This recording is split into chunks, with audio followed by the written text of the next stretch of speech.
But if I have a hammock, you are allowed to.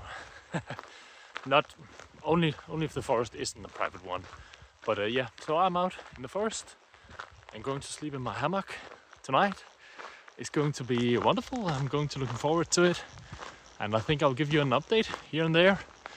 Perhaps a part 2 about perhaps my camp spot and stuff like that. So see you there.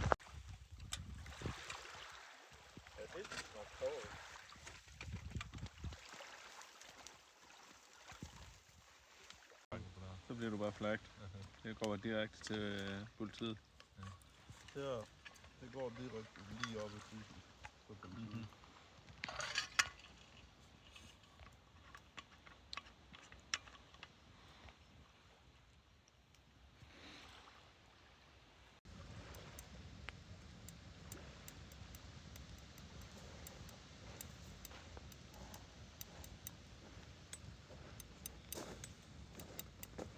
Godt, du tager den her med til, når vi bliver bittet af en lille tæger.